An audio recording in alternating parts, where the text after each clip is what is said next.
Our next speaker, the final speaker in this session, is a true polymath. He has degrees in numerous different subjects: pharmacy, business administration and finance, and physics and computing science. What do you do with such a background? Well, Ben Best had 16 years as a senior programmer in Scotiabank in Toronto. Then he had a slight change of career and spent 9 years, 2003 to 2012, as president of Cryonics Association. And since then, he has had another change of a remarkable career. He has been Director of Research Oversight at Life Extension Foundation. And he has chosen quite an ambitious topic today. It is the future of cryptocurrencies and banking. Over to you, Ben. Thank you. People often find cryptocurrency to be mind-bogglingly complex. And I'm hoping to simplify that and also build on some of the things that previous speakers said, explain and actually maybe not repeat what they said. So this is about the future. And if you've been in cryptocurrency, there's a saying, 1 week in cryptocurrency is like 6 months in the real world. And I can only talk about the near future, which I'm saying 5 to 20 years. So my main issues here will be cryptocurrencies versus government money, fiat, and which cryptocurrencies will prevail. As far as the far future, anything I could say about that would be fantasy. It's just changing so fast and technology is so unpredictable. So what is fiat? Fiat is government money created by a central bank. It's not been backed by gold or anything else other than guns and jails for many decades.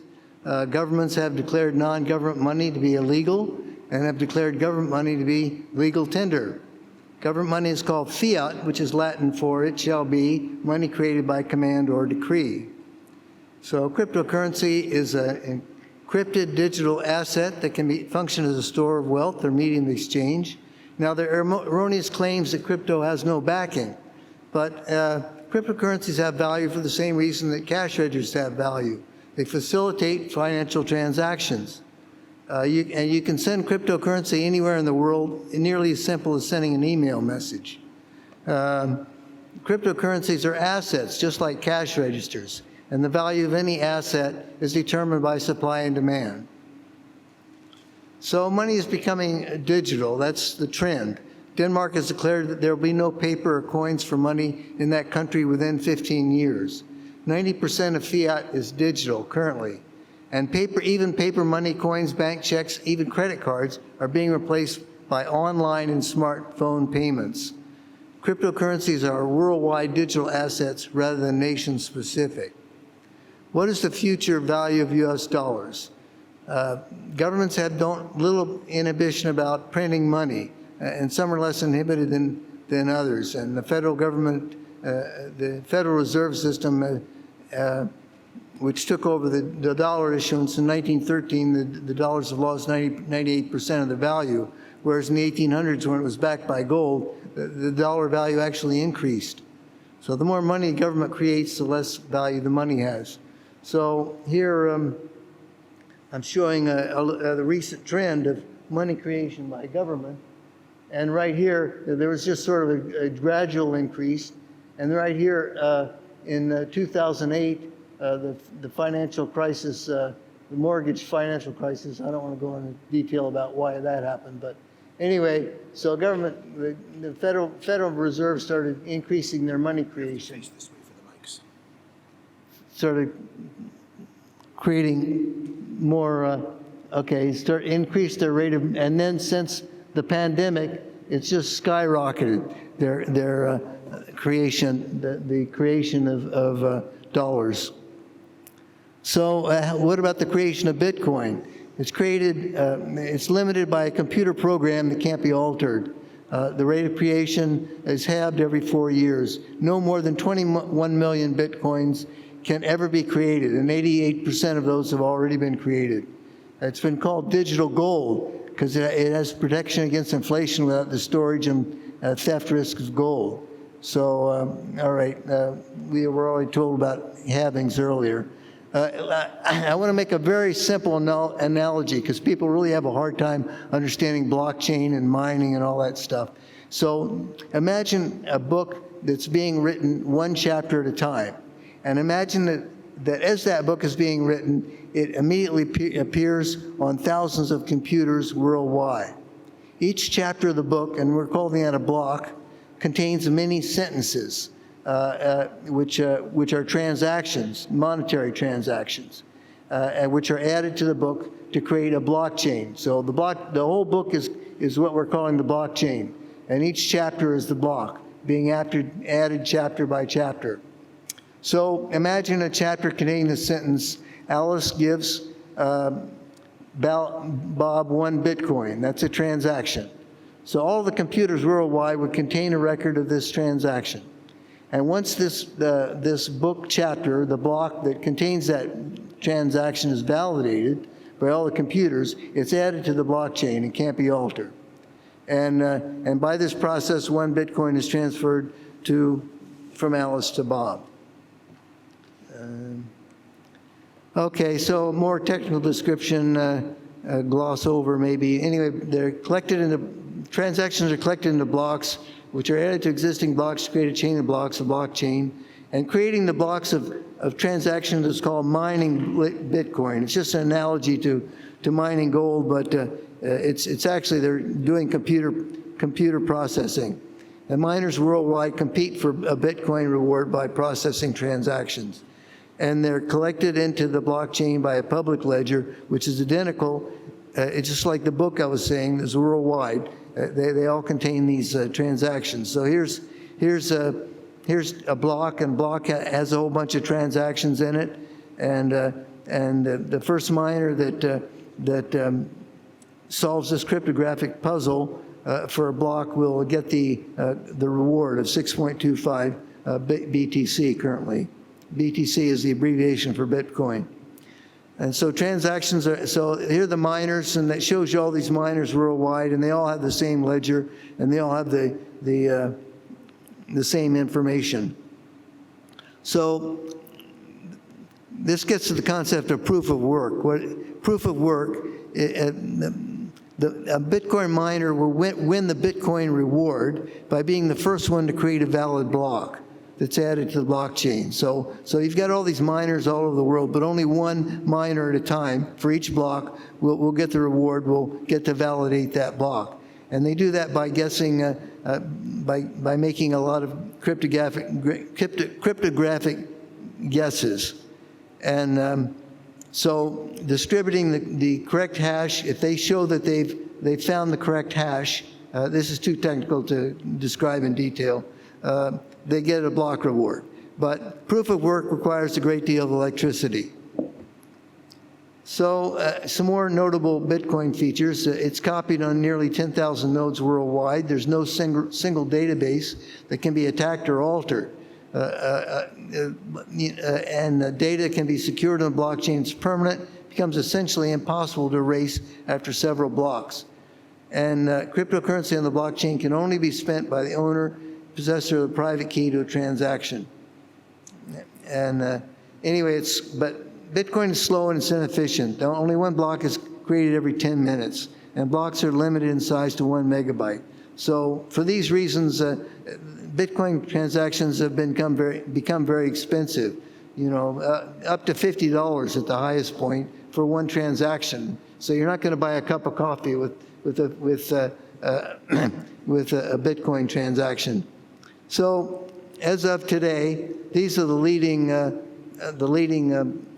cryptocurrencies. Bitcoin is at the top with a market capitalization of over $1 trillion and a price of $55,000 as of this morning, 7/14.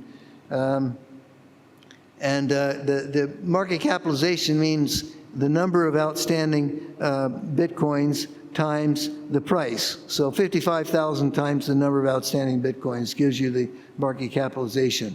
So Bitcoin is the name of both the coin and the network. With Ethereum is the name of the network, and Ether is the name of the coin. So That's unusual. Anyway, it's got a lot less market capitalization, a lot lower price. Cardano is the third. It's got even less market capitalization, less price. Then there's Binance Coin and Tether. So my prediction is that Ether will soon become the dominant cryptocurrency, or that's been my belief. I'll qualify that a little later. And Ethereum has smart client contracts. Its benefits are it has smart contracts. It's faster than which Bitcoin does not. It's faster than Bitcoin, 15 seconds for transactions versus 10 minutes, and has more software developers and applications than any other cryptocurrency. But I actually think Cardano could later replace Ether as the dominant cryptocurrency. So Ethereum, it's more than a better cash register. It's written in a computer language that allows any possible program. Bitcoin is written in a very limited script, which only allows it to do certain things. And the Bitcoin network compiles blocks of monetary Bitcoin transactions between two entities. By contrast, the blocks of the Ethereum network can be either monetary transactions or executable computer code, namely smart contracts. So what are smart contracts? This idea of smart contracts was introduced in 1996 in Extreme magazine. And we know the inventor of Extreme is sitting here in the front row, Max Moore. And so he can take some credit for helping to introduce this concept to the world. It's just a computer program. Bitcoin provides for payment transfer, but Ethereum not only allows for conditional payment transfer. So the conditional transfer would be if you mow my lawn, then you will receive my payment. So let's go back to similar to the analogy that we had for Bitcoin. So each book chapter contains both transactions and smart contracts. So imagining a chapter containing the sentence, Alice gives Bob 1 Ether if Bob mows Alice's lawn. So all the Ethereum computers worldwide would contain a record of this transaction and smart contract. Once the chapter or block is validated by all the computers, it's added to the blockchain, can't be altered except by a new transaction. Now imagine Bob and Alice forget about this smart contract for a few years, and then Bob mows Alice's lawn. Alice could be paying Bob thousands of dollars worth of Ether for that lawn mowing. So be careful what you put in your smart contracts. So now there's this concept of proof of stake versus proof of work. Proof of work is a process I described that uses all this electricity by all these miners guessing a certain number or a hash of a transaction, basically. I don't want to get too technical here. Anyway, proof of work, it uses all this electricity. Proof of stake does not do that. It allows users to confirm a block by a random selection in proportion to the amount of cryptocurrency that they've staked. So Ethereum has been using proof of work, but it wants to transition from proof of stake to proof of work, and it's going to begin that transition at the end of this month. And using proof of stake, Ethereum will use 99.95% less electricity than it's currently using. And conversion of proof of stake will result in lower transaction costs and less network congestion. So there's a lot of incentive to move to proof of stake. Beside all these wasteful use of electricity, I wouldn't call it wasteful, but anyway, let's. So this has been hinted about decentralized finance. It allows for creation. These smart contracts allow for creation of decentralized finance. It's banking, insurance, margin trading, prediction markets, tokenized real estate, ownership, etc. can all be done in DeFi, decentralized finance. And this market has grown enormously. 1 billion in February 2020 to over 100 billion in the spring of 2021. It provides financial services to the unbanked of the world. Nearly 2 million adults in the world have no bank account. And the use of DeFi requires no bank account for borrowing, lending, or storing value. NFTs, which have already been mentioned, I won't say too much about that, but to explain, to clarify what the difference between a fungible and non-fungible token is, a 10 euro bill is fungible with 5 2-euro coins. So that's fungibility. You can exchange one for the other. And works of art or pieces of real estate are not fungible. There can only be one Mona Lisa, worth nearly 100 billion, it's estimated. But owning reprints, anybody can create a copy of the Mona Lisa, but that's not the same thing as owning an original. Your dog or your cat is a non-fungible asset. You can't just exchange your dog or cat for any other dog or cat. So that's what that's a simple example of what non-fungible means. Anyway, non-fungible smart contracts can create tokens giving ownership to non-fungible digital assets and fractions of non-fungible assets. So, so I want to say a bit about the third cryptocurrency on this list, Cardano, which I think I think Ethereum is going to, because of the smart contracts and Bitcoin and all these other reasons.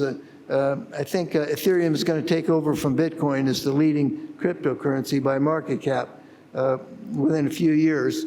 But I think Cardano is going to follow up and replace Ether as the dominant cryptocurrency.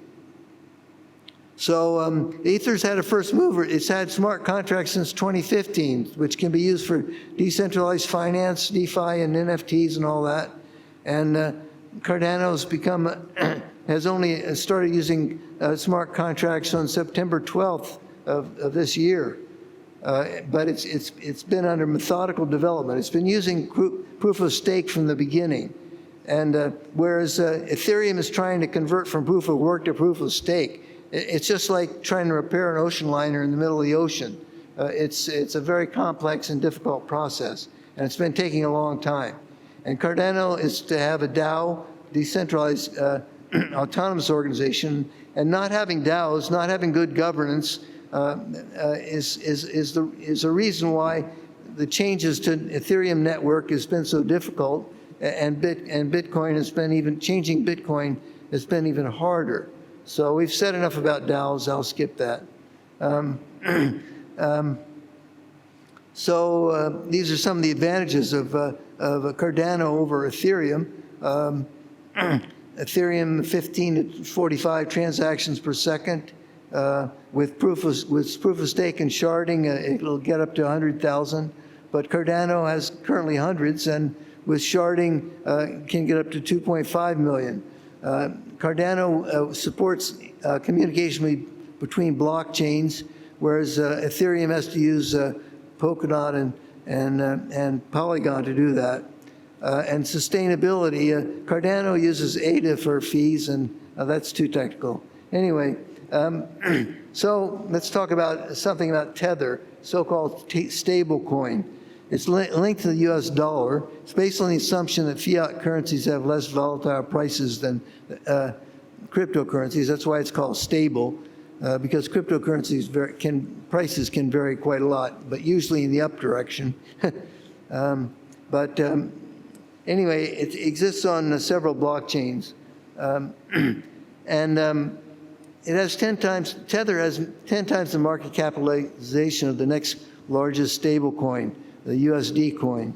And Tether is a token on the Ethereum blockchain. Now, tokens are created by smart contracts. It's sort of, they're like cryptocurrencies, but they're actually exist on another blockchain, and smart contracts. The Ethereum network is the most popular place to have create tokens. But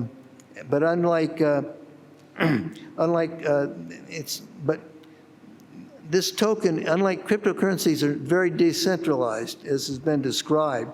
But Tether token and most of the tokens are controlled by a single organization. It's like a bank. Has the it's very convenient because it's trades on the it's on a blockchain and it's a cryptocurrency, but it's very easy to use. Most of the transactions on exchanges are between Tether or other stable coins and cryptocurrencies. It's very popular with traders. Anyway, it was supposed to be backed entirely by U.S. dollars, but there's probably only about 75% backing. There's some treasury bills and some question whether all the money's really there. No insurance can cover such a large deposit, and no major auditing firm will take the risk of auditing the deposits. I mentioned, if you look at the market capitalization for Tether, $68 billion. That means that they have to have $68 billion U.S. dollars in the bank to back their to back Tether. So it's just not feasible. Now, Bitcoin has been, there's no overall trend. I mean, since 2014, it was 90% by market capitalization of the whole market. It's somewhat been declining. And actually, September 19th, it got down to 41.1%. But in the last few weeks, it's jumped up to 45. So why is that? It's because, well, the problem with Bitcoin, it didn't allow for smart contracts, but there's such a thing as tokenizing Bitcoin, and so it can be used for Ethereum smart contracts. It's called wrapped Bitcoin, tokenized Bitcoin. But the Lightning Network is the big game changer. It allows for instantaneous transaction for very low fees. It doesn't require all these huge amounts of electricity. Twitter enacted tipping in Bitcoin. As they say, you can't buy a cup of coffee with Bitcoin due to the expensive transaction fees, but they're nothing on the Lightning Network.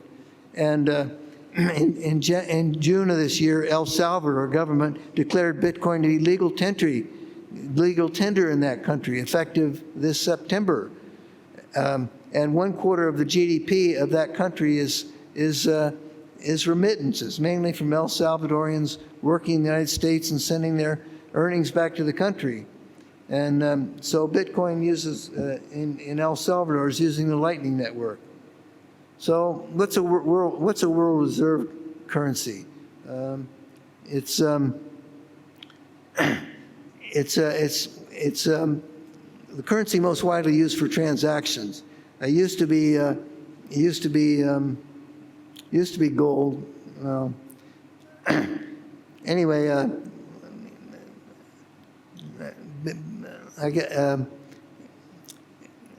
it's a complicated process. One bank sending I'm running out of time. It's a complicated process for banks to send money from one bank to another. They use SWIFT to get banks in contact with each other.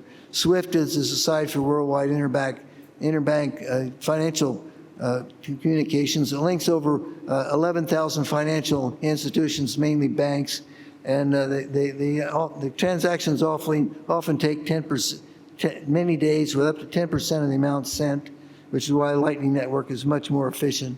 Edward Snowden revealed the NSA was spying on SWIFT, and it's been pressured. SWIFT has been pressured by the U.S. government to not let Iran and Russia use SWIFT, and these Iran and Russia and all these other countries that are being sanctioned are trying to avoid the weaponizing of SWIFT by the U.S. government.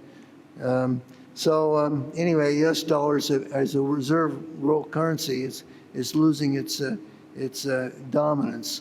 As I say, if you can see from 2016 to 2020, the dominance of use of world reserve currency has been declining for the U.S. dollar. The euro has increased a little bit, but China, percentage-wise, it's very low, but it's increased quite a bit. Okay, what's a central bank and what's a bank? A bank is a government-licensed financial institution that must comply with the regulations, such as limiting the percent of deposited money that can be loaned. A central bank is a national government institution that creates money by buying securities. The Bank of England, the Bank of China, and the U.S. Federal Reserve are central banks. The U.S. didn't want to call it a central bank because for political reasons. Anyway, central bank digital currency is a digital currency created by central banks on a blockchain. But this would allow for monitoring of all financial transactions by governments, supposedly prevent criminal and terrorist use. The majority of central banks in the world are contemplating creating these central bank digital currencies, and they would eliminate SWIFT, the need for SWIFT, if most of the countries adopted it. China, yeah, I'm getting close to the end. China has a digital yuan, which they want to replace the U.S. dollars as a world reserve currency, and it's to be capable of smart contracts in the blockchain controlled by the Bank of China. It's an advanced stage of testing. It can be used in the Beijing subway system. It's available in thousands of ATMs in Beijing, and lots of transactions. It's going to be released in the February 22 Beijing Winter Olympics. China's been at war with cryptocurrency. They made it illegal for financial institutions to use it in 2013. In 2020, May of this year, they made it illegal to mine cryptocurrency in China. And then in September, they made it illegal to use it for any transactions. So anyway, and the SEC in this government is not very friendly either. Many cryptocurrencies have been fined millions of dollars for not filing their cryptocurrencies as with the SEC. Although Bitcoin is not considered a security by the SEC, so that gives Bitcoin an advantage. Anyway, Gary Gensler, the new chair, he believes stablecoins should be regulated in the same legislation as banks. Anyway. Just some people think quantum computers are going to make cryptocurrencies obsolete, and it's just not true. That for one thing, the public key cryptography is used for $5 trillion of e-commerce and annually, and cryptocurrencies will be most agile to develop post-quantum cryptography, not all these other financial institutions and all the other e-commerce, assuming quantum cryptography can really, anyway, it would be simpler for Ethereum to move to post-quantum cryptography than the current transition of proof of work to proof of stake. Anyway, the near future, I say, proof of stake cryptocurrencies will replace proof of work cryptocurrencies, which is bad news for Bitcoin. Cryptocurrencies with better governance mechanisms will replace cryptocurrencies with worth governance mechanisms, which is why Cardano is going to have an advantage over Ethereum. And more decentralized cryptocurrencies and tokens will replace cryptocurrencies which are more centralized. So the final slide, the war between fiat and cryptocurrency will increase in the coming years. China and El Salvador are at the opposite extremes of the battle between governments and cryptocurrencies. The United States Federal Reserve is smug about the US dollar as the world reserve currency. They just don't believe it can be challenged. And the SEC chair, and they're going to keep using it as for sanctions and weaponizing money. And the SEC chair regards cryptocurrency as a fad. He doesn't take it seriously. But I believe cryptocurrencies are going to prevail, and they're going to replace fiat money. And I believe DeFi will prevail, replacing banks and other financial institutions.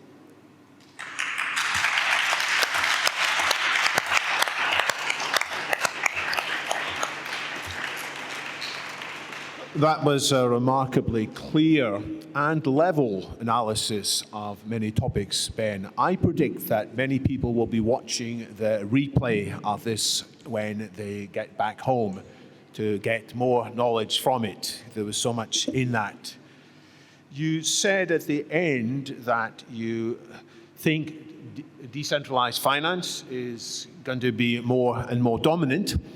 I had a question from Rohit Talwar online who just says, is there a risk that when people perceive there's so much good returns to be had from decentralized finance, is there a risk that lots of the other financial institutes will collapse and there'll be a huge turbulence in the financial world? People will take the money out of government bonds, take the money out of traditional investments. Maybe you can't hear, the audio is very bad down here. I don't know how fast it's going to happen. I don't know how fast it's going to happen, but I think that's going to be the trend. And there's going to be a lot of pushback and a lot of pain and so forth. But I think it's an inevitable trend. We can talk a lot more about this. Let's do it in the coffee break. We are going to have some surprises for you at 5 o'clock. There will be some presentations from various transhumanists and longevity advocates around the world, which you will find out about at 5 o'clock. Jose, would you like to say anything before we wrap up? And we'll give by the way, let's give another round of applause to Ben Best, please.